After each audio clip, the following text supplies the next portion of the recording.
Lyca production சுபாஷ்கரின் தயாரிப்பில் super star Rajinikanth, Amitabh Bachchan, Fahadh Fazil, Rana நடிப்பில் DJ Gnanavel இயக்கத்தில் வேட்டையன் அக்டோபர் 10 உலகமெங்கும் உங்கள் அபிமான திரையரங்குகளில். வேட்டையனின் வேட்டைக்கு ரெடியா? ஹரியானாவில் ஏதோ முறைகேடு நடந்திருப்பதாக காங்கிரஸ் கட்சிக்கு சந்தேகம் இருக்கு தேர்தல் முடிவுகள்.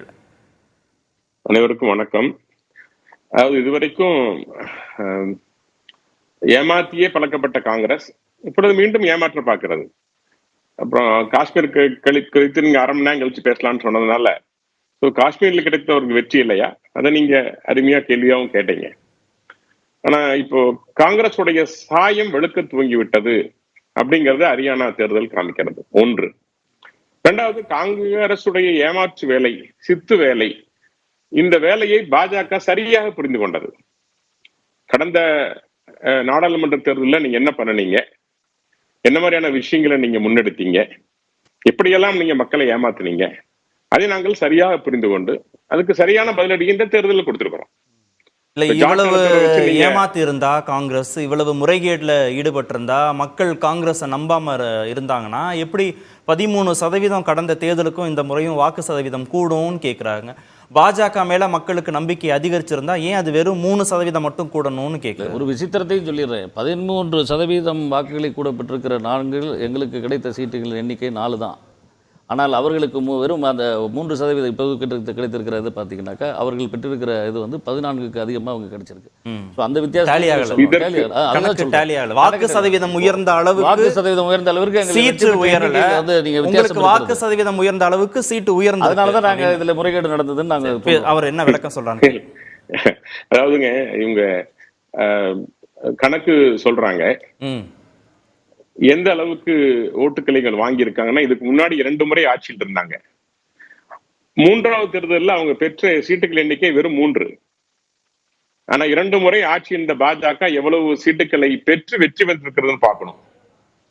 இன்னொன்னு, காங்கிரஸை பத்தி ரொம்ப சிம்பிளா சொல்லணும்னா, காங்கிரஸ் பெற்ற அதிக ஓட்டுகள் எல்லாம் சிறுபான்மை மக்கள் இருக்கிற பகுதியில் அதிக ஓட்டுகளை பெற்றிருக்கிறார்கள்.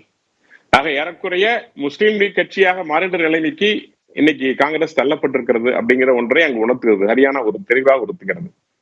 ஆக இவருடைய இந்த மதசார்பான அரசியல், மக்களுக்கு எதுவும் செய்யல, வெற்றி பெற்றால் போதும் என்கிற நிலைப்பாடு, பிரிவினைவாத அரசியல் மக்கள் தெளிவாக புரிந்து கொண்டார்கள். அதை எப்படி சரி செய்து என்ற வித்தையையும் கூட அதையும் கூட பாஜக புரிந்து கொண்டது. களவும் கற்றுமறை என்பதை போல வேற வழி இல்லாமல் இவர்கள் செய்கின்ற இந்த ஏமாற்று வேலைகளை, வஞ்ச வேலைகளை நாங்கள் தெரிந்து கொண்டு அதை சரி செய்ய வேண்டிய நிலைமைக்கு நாங்கள் தள்ளப்பட்டிருக்கிறோம். அரசியல் அது தேவைப்படுகிறது.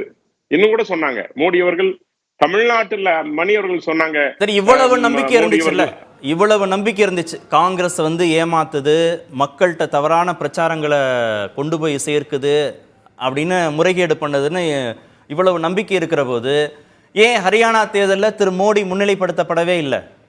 ஏன் அவரை வந்து எப்படியாவது தேர்தல் முடிவுகள் வந்த பிறகு ஒருவேளை பின்னடைவு தோல்வினா டிஸ்டன்ஸ் பண்ணணும்னு ஏன் பாஜக யோசிக்கணும்?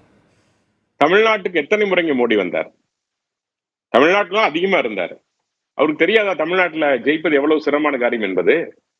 அதல்லங்க, போகணும், மக்கள்கிட்ட சொல்லணும், தன்னுடைய கடமை, அதை சரியாக செய்தார் தமிழ்நாட்டுல. ஹரியானாவில் என்ன செய்யணும், காங்கிரஸ் என்ன செய்கிறது, எதை செஞ்சால் வெற்றி பெறும் அப்படிங்கிறதும் தெரியும். அங்கு யார் வேலை செய்ய வேண்டும் அப்படிங்கறத செஞ்சிருக்கு.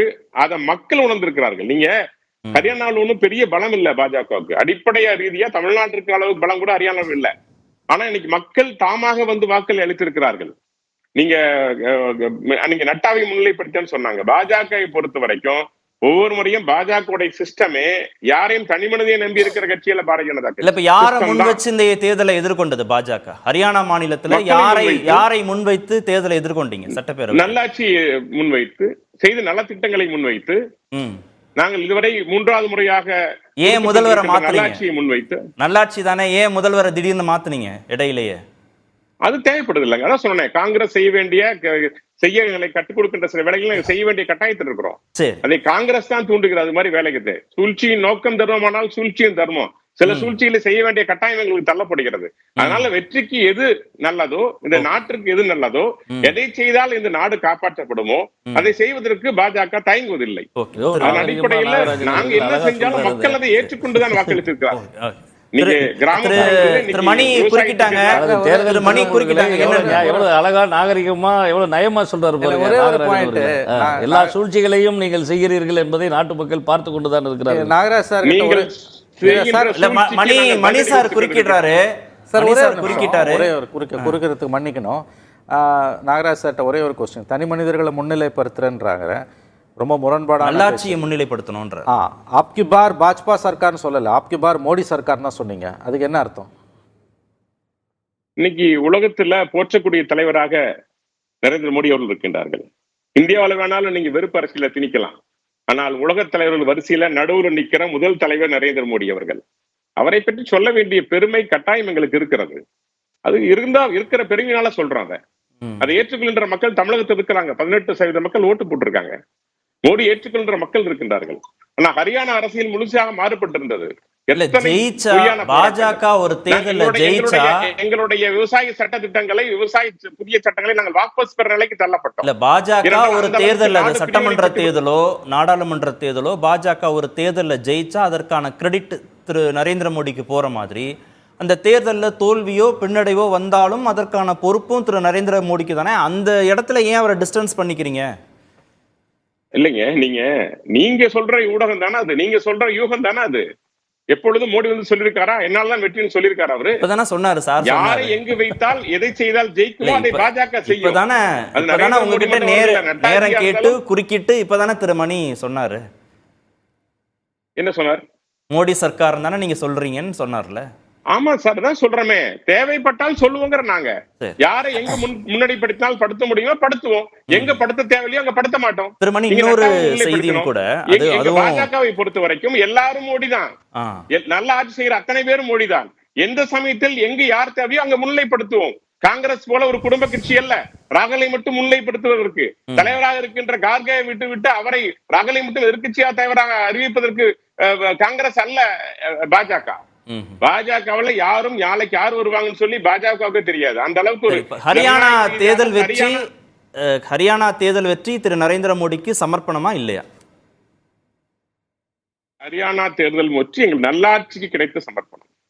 இமாச்சல் பிரதேச தேர்தல் காஷ்மீர் தேர்தல் வெற்றி, தேர்தல் பின்னடைவு, மோடி அவர்களுடைய நல்லாட்சி கிடைத்த சமர்ப்பணம். ஜம்மு காஷ்மீர் தேர்தல் பின்னடைவு இந்தியாவிற்கு கிடைத்த மிகப்பெரிய பாதிப்புங்க. இந்திய தேசத்திற்கு கிடைத்த மிகப்பெரிய பின்னடைவு காஷ்மீருடைய பின்னடைவு. பேசும் திரு மணி, 13% காங்கிரஸுக்கு உயர்ந்திருக்கு ஹரியானாவில். ஆனால் அது சீட்டா கன்வெர்ட் ஆகலை. ஆனால் பாஜகவுக்கு 3% வாக்கு உயர்ந்திருக்கு. ஆனால் சீட்டா கன்வெர்ட் ஆயிருக்கு, 11 சீட்டா கன்வெர்ட் ஆயிருக்கு. அதில் தான் காங்கிரஸ் கட்சிக்கு சந்தேகம் வருது. இது அப்படி பார்க்க முடியாதுன்னு நான் நினைக்கிறேன். நீங்கள் வந்து ஃபஸ்ட்டு பாஸ்ட் கோல் சிஸ்டம் தான் நம்முடைய இதில். குறை சொல்கிறதுன்னு நம்ம வந்துடுச்சுன்னா நீங்கள் குறை சொல்லிகிட்டே போகலாம். என்னால் ஒரு விஷயம் புரிஞ்சுக்க முடியல. I think for the first time Congress party இதனுடைய வரலாறில் ஒரு தேர்தல் முடிஞ்ச பிறகு, ஒரு ப்ராசஸ் முடிஞ்ச பிறகு, அதுவும் 2 மாநில தேர்தல்கள் ஒரே நேரத்தில் நடந்த பிறகு, ஒரு தேர்தல் முடிவை வரவேற்பதும் இன்னொரு தேர்தல் முடிவை நாங்கள் ஒப்புக்கொள்ள மாட்டோம்னு சொல்கிறதும் எனக்கு தெரிந்து என்னுடைய நினைவுகள் சரியாக இருக்குமே. ஆனால் அப்படி நடந்ததே கிடையாது. இது ஒரு பெரிய சார்ஜ். ஏன்னா காங்கிரஸ் வந்து செகண்ட் லார்ஜஸ்ட் பார்ட்டி, 20% ஓட்ஸ் இருக்குது காஷ்மீர்லேருந்து கன்னியாகுமரி வரைக்கும். ஒரு மாநிலத்தோட தேர்தல் முடிவுகளை வந்து நாங்கள் ஒரு ப்ராசஸ் முடிஞ்ச பிறகு, தேர்தல் நேரத்தில் எவ்வளோ வேணால் பேசலாம், அதுக்கெல்லாம் ஒன்றும் பெரிய அர்த்தம் கிடையாது உங்களுக்கு. பட் தேர்தல் முடிஞ்சோன்னா கம்ப்ளீட்டாக வந்து ஒரு ப்ராசஸ் முடிஞ்சு ஒரு ரிசல்ட் வந்த பிறகு நாங்கள் அதை ஒப்புக்கொள்ள மாட்டோம்னு காங்கிரஸ் பார்ட்டி சொல்றது ரொம்ப அதிர்ச்சியா இருக்குது. இது வந்து பாரதூரமான விளைவுகளை ஏற்படுத்தும். அப்படின்னா இவங்க கோர்ட்டுக்கு போகணும், சுப்ரீம் கோர்ட்டுக்கு போனோம். அப்போ நீங்கள் சிஸ்டத்துக்கு வெளியில போறீங்க.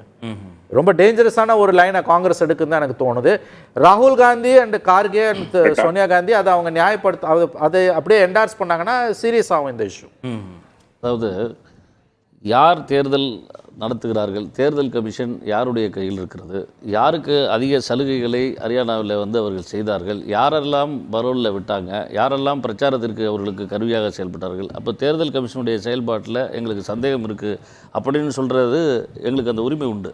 ஒரு விஷயத்தை நான் இதெல்லாம் ஜம்மு காஷ்மீரில் நடக்கலன்னு நம்புறீங்க? ஜம்மு காஷ்மீரில் நீங்கள் வந்து ஓப்பனாக ஒரு விஷயம் பண்ணாங்களே, 5 நியமன உறுப்பினர்களை பாரதிய ஜனதா கட்சியை சேர்ந்தவங்களை அறிவிச்சிட்டு அவங்க 5 பேர் அப்படின்னு துணைநிலை ஆளுநரால் நியமிக்கப்பட்டு ரெடியாக வெயிட் பண்ணிட்டு இருந்தாங்களே 2 நாளைக்கு முன்னாடியே. அப்போ அந்த முறைகேடு வந்து அதிகாரப்பூர்வமாக 5 பேர், அது பாண்டிச்சேரியில் வந்து அது சம்பவத்தை நடத்தினாங்க.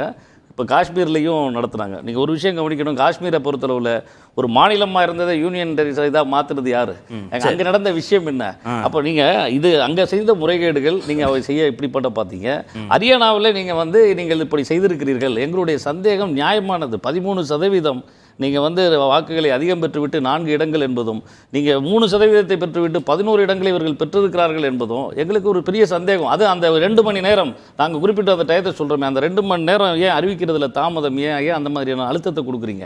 அங்கே ஆட்சி செய்ய 10 ஆண்டுகளாக பாரதிய ஜனதா கட்சி வழி இல்லை. அது மாதிரி நாங்கள் விஷயங்கள் இல்லை. இது மாதிரியான விஷயங்களில் நீதிமன்றம் ஒரு கடைசி இதாக இருந்தாலும் கூட இது நாட்டு மக்களுக்கு சொல்ல வேண்டிய மிகப்பெரிய பொறுப்பு, கடமை காங்கிரஸ் இயக்கத்துக்கு இருக்கு. ஏன் எதனால் இது நடந்தது அப்படின்னு சொல்ற விளக்கம் நாங்கள் சொல்லியே தீர வேண்டும். லைகா புரொடக்ஷன் சுபாஷ்கரின் தயாரிப்பில் சூப்பர் ஸ்டார் ரஜினிகாந்த், அமிதாப் பச்சன், ஃபகத் ஃபாசில், ராணா நடிப்பில் டிஜே ஞானவேல் இயக்கத்தில் வேட்டையன் அக்டோபர் 10 உலகமெங்கும் உங்கள் அபிமான திரையரங்குகளில். வேட்டையனின் வேட்டைக்கு ரெடியா?